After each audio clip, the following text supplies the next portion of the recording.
So, good afternoon, friends.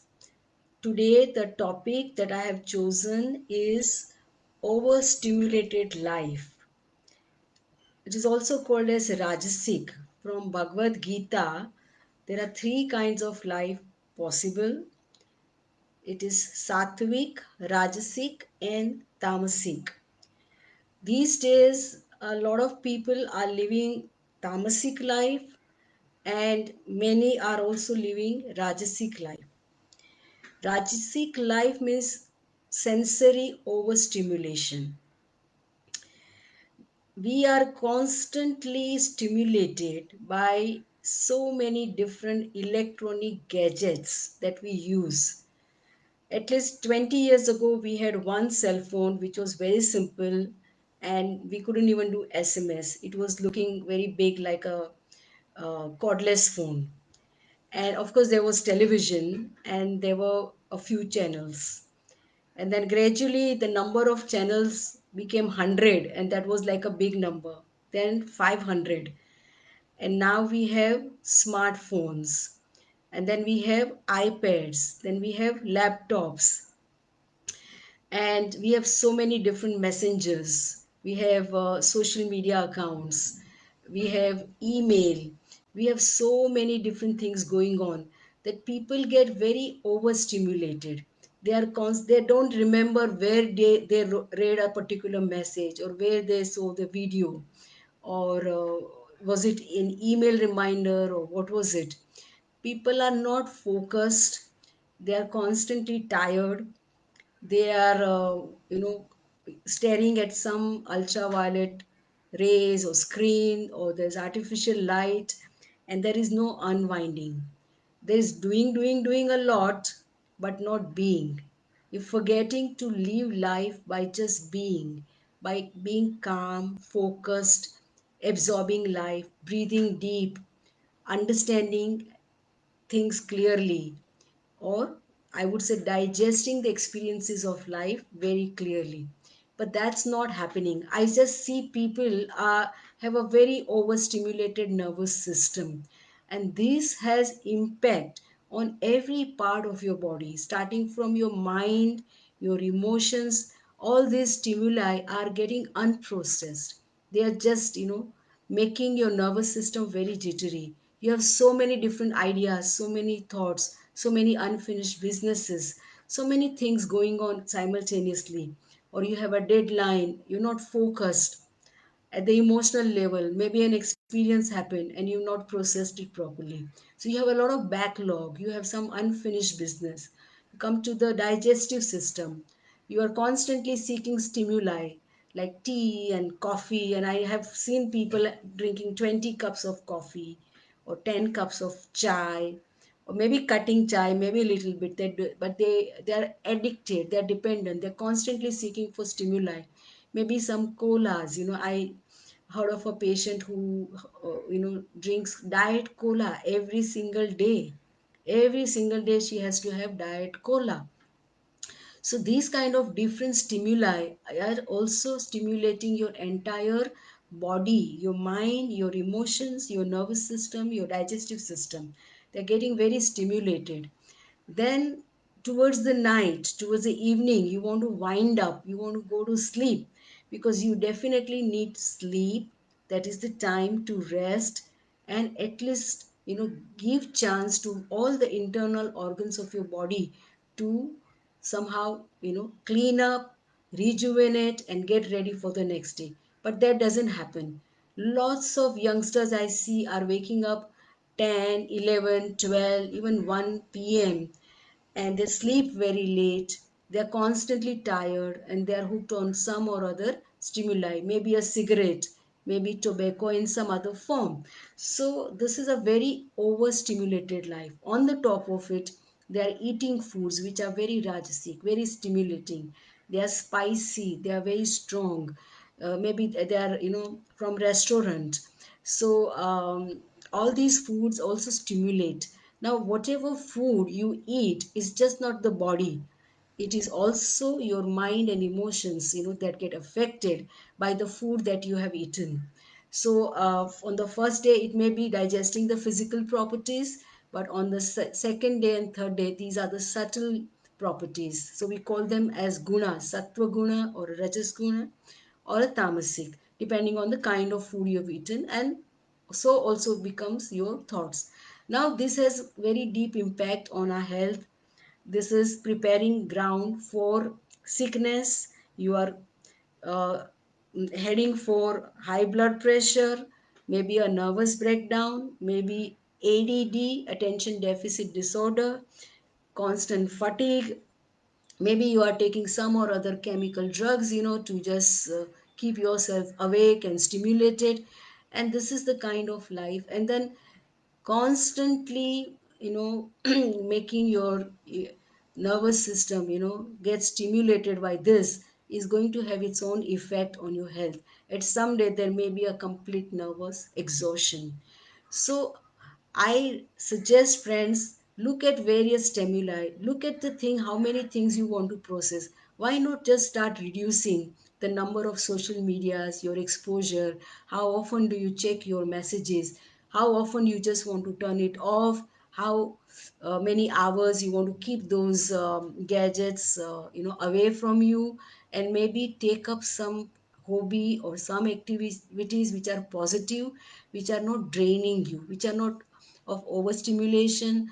I remember when we were young, our entire vacations went, with fantastic books. They were all lined up, and we would just spend time reading books and playing games, and the entire 2 months was spent, with complete rest, and we would put on weight and start looking very good and really rested till you're ready for the school again. This kind of break is necessary, going into nature, going for hiking, breathing oxygen, being in the company of nature, and slowing down your life. Slow down, have less things to do the things where you can focus very well, you can digest, have a lot of spaces in between. I call them as breathing time. All the time I hear the word back to back appointments, back to back doing things. But I just find that they're not focused, they're not listening 100%, they're not 100% there. They're just not being there, they're not living the life.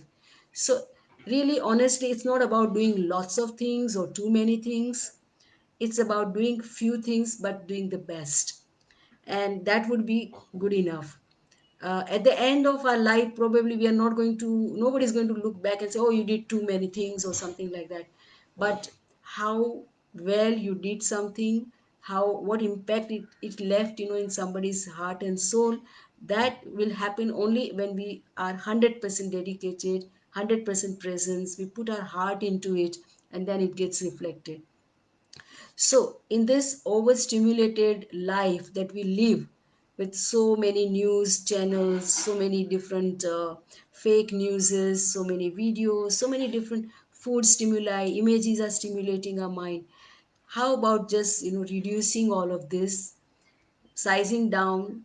Same for the house, same for the lots of, your cupboard has lots of clothes, you could just size down and say, okay, I'll only live with so many. Same for your pair of shoes. Maybe you just want to have this many and discard all. Less is the material, better it will get. Less burden, less you have to think about, less you have to sort out.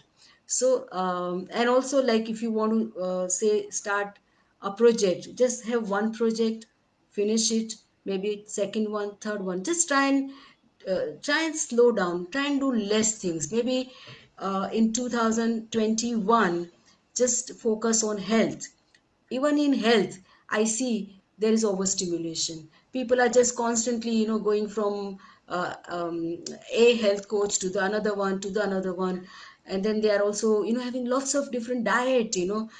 My goodness, their brain is full of so much information. I have to simplify, I have to bring them back to the basics. Simple 5 elements: your thoughts, your emotions, your priority in life. I have a very simple diagram that I draw on a piece of paper and explain what is the most important thing in life, and just sort out everything, and everything else is not so important. And then just come down, and how many hours can you devote, how can you plan your life, how can you do time management, and how you simplify. So, this is my message, friend. Overstimulated life is not going to help us in the long run. The fatigue, exhaustion, medication will all have side effects, and there is no shortcut to health. Just uh, if you have gardening as a hobby and you are gardening, you will see what happens. A flower only comes when it's time, you know.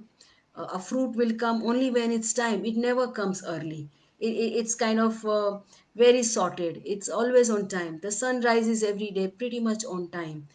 The monsoon sets mostly on time. So everything is, you know, happening, with its own rhythm. It's always on time. And nothing happens early or haphazardly. So same way in our own body also, if it's in the harmony with nature, with all the rules of nature followed, you know, getting enough of sunshine, fresh air, time to breathe, meditate, little bit of empty time, me time, all this will help. And give time to rest for your stomach by fasting. Sleep for 8 hours, very important. I see lots of people are sleep deprived. How long can you pull through? You will not be able to pull through if you are sleep deprived. Be very careful. You need 7 to 8 hours of sleep for your body, for the internal organs. So set us aside that time for sleep, time for recreation, time for just doing nothing also. So all this is very important. Time to work also is good. Workaholism is also not good. So just time to work where you do, you know, put in maximum, and then you give quality time. Same for your food. Don't eat in hurry. Don't, you know, try to eat little bit here, little bit there. And also, like, too much of good is also too bad, because even too much of good cannot be digested. Just have exactly appropriate. Just eat, digest, and then the next meal whenever you are hungry. So all this is all about organizing life which is in rhythm, not overstimulated, but just the right, a very calm vibrations in your mind, in your emotions, and in your body, and a pace of life which is pretty much in harmony with the rest of the universe will strengthen our body, will keep our weight optimum, will keep our immune system also optimum, will keep us free of all those stimulants, all those spices, all extremely overrich food, fried food, maybe, you know, food from animal origin, not needed. And start going more from rajasic to sattvic lifestyle. And that's where you will find that you can sustain very good health, mind, emotions, also very focused till the last day of your life. And that should be our aim, that till the last day of our own life, we would like to be functional, clear, all our senses very alert, and living life to the fullest. So, friends, this is the message. I just been watching all my various patients who come to me, and I inspire them to reorganize their life. And you know, health is not about popping some pills or try and eat some very healthy food. It's also about your lifestyle. It's about really reorganizing your lifestyle to a pace that is really suitable to your own body. So I hope this video help you, all of you. And thank you very much. I would just like to say one message, that live life fullest today, because we haven't seen tomorrow. Today is the best day. Today is the best moment. Live the life today. And at the night, when you go to sleep, you have complete satisfaction that you have lived it very well. Thank you very much. Namaste. I'll be back again with another good topic. Thank you very much, Jinal, for writing a comment here.